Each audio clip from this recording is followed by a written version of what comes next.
What's up guys, Mike here, and just by reading this title, you already know I think the Thunder should trade Russell Westbrook. But to be clear, this is plan B. Plan A is signing him right now. Again, if the Thunder are able to re-sign Westbrook, disregard this entire video. Unfortunately, he isn't committing to a contract extension, and I think that's a problem. I think the Thunder need to seriously think about trading Russell Westbrook. It's just too big of a risk to wait until the offseason. And if you disagree with me, I honestly hope you hear me out, because this is one of the toughest videos I've ever had to make. I struggled with which side to take on this opinion for a long time, because let's be honest, Russell Westbrook is a player unlike anything we've ever seen before. He plays the game at the highest level while seemingly always giving 100% effort. He's freakishly athletic, he's proven that he can rack up assists, and most importantly, I really think the Western Conference Finals changed him. I think something in him clicked during that series, that he realized sometimes he needs to defer a little more in order for his team to have a greater chance at winning.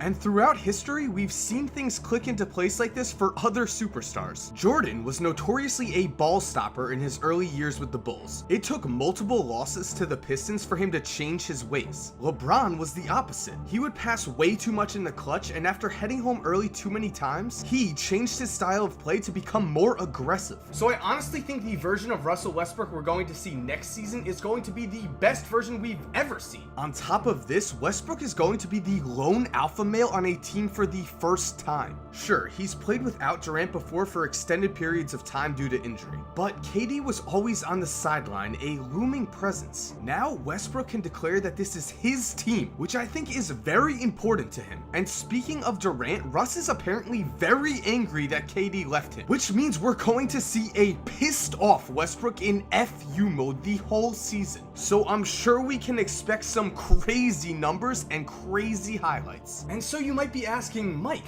what's the problem? Russ has his own team now. He's going to be crazy motivated to win. This is a man you desperately want to keep, right? Not trade away. But here's the thing. The Thunder can't afford to look at how Russ will just affect their team this season. They can't be that short-sighted. Not again. Because right now, the Thunder are in a tough place. They just lost Kevin Durant, one of the top players in the NBA, and got nothing back for him. That is devastating, and it's the single most important reason why I think the Thunder need to trade Russell Westbrook. While he said that he isn't demanding a trade and is excited for this season, he also has told the Thunder that he will not commit to signing an extension. That is a risk that OKC can simply not take. Not again. They can't afford to lose another top player in the NBA and get nothing back in return. Listen, I don't blame Westbrook for not agreeing to a contract extension. With the cap jumping up even more next season, this makes financial sense. The problem is though that he hasn't given OKC any indication that he'll resign, which reminds me a lot of Durant, and you saw how that played out. You have to get something back for your best asset. So in my opinion, that leaves the Thunder with two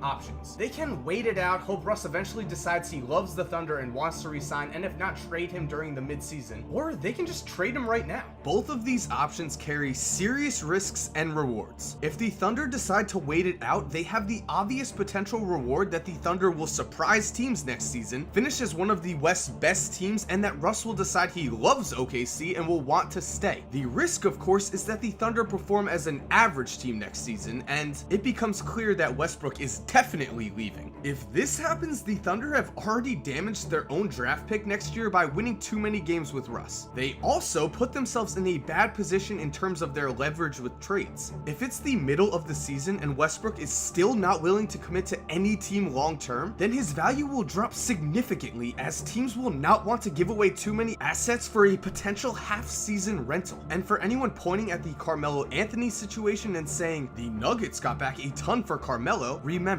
Melo had been telling basically everyone that he wanted to be traded to the Knicks for months, and it was clear that he would sign an extension with the Knicks. Russ, on the other hand, has made it just as clear that he will not be committing to any contract extensions, and I don't think that will change. I think he just saw Durant spend weeks getting wined and dined, and now he wants the same treatment, which is why I think the Thunder are best suited with just trading Russ right now. The risk is just too high that he won't sign a contract extension with any team until the offseason. And honestly, the Thunder will be in a very good spot if they do trade Russ and take one of the great packages that several teams are offering. I'm going to use the Celtics as an example. First, let's take a look at what the Thunder will have if Russ does leave. Of course, they'll still have all their good young players such as Steven Adams, Oladipo, Campaign, Cantor, etc. And they'll now have cap space, but in a world where everyone has cap space, only the real contenders will likely get the best free agents. So the Thunder are going to struggle to sign anyone who will make their team better than average to below average. And on top of all of this, they'll have a fringe playoff pick from winning games this year with Russ, giving them anywhere between the 18th to 25th pick. Now, if the Thunder trade Russ, they end up with this. They still have all of their young talent, and they get to add new talent such as Marcus Smart, Avery Bradley, Jaylen Brown, etc. They also will still have cap space, as well as potentially 2 great picks in next year's draft if they can land the Brooklyn pick from the Celtics. Don't get too caught up in the specifics of the trade here, that's not my intention. All I'm saying is that by trading Russ, the Thunder will infuse their roster with more young talent, and they'll have much better picks in this draft, as they will become a below average team in the West next season, and they'll have the chance to trade for even more picks. And from reports, the 2017 NBA draft is supposed to be a great one. Having 1 or 2 valuable picks in an awesome draft would give the Thunder a chance to draft and develop young talent, in hopes that they can fill the superstar roles that Durant and Westbrook have left. And unfortunately, that's what people get caught up on. The fact that the Thunder are losing 2 superstars in hopes of eventually drafting a guy that will become a superstar. I get it. This trade sucks. I don't want it to happen. I want Russ to stay in OKC. Even with great draft picks, the Thunder might not get another Durant or Westbrook talent for 10, 15, 20 years. There aren't any guarantees in the NBA, but there's also no guarantee that Westbrook will stay. If that's the case, you need to view him as an asset, and you need to get value out of that asset. So trade Russ to the Lakers, Celtics, wherever you can get the most value. The Thunder already took a risk and failed with Durant. This time, they need to play it safe. And thanks for watching, guys. I hope you enjoyed this video. To my loyal subscribers, thank you guys so much. You mean so much to me. Thank you for supporting. And if you haven't subscribed already and you love basketball, I think you'll love this channel too. I make basketball videos like this. I do what if scenarios. I look at NBA history. I do stories on players. So check out the channel. If you love basketball, I think you'll enjoy it, and I'd love to have you subscribe. And as always, my dudes, have an awesome day, and cue the music.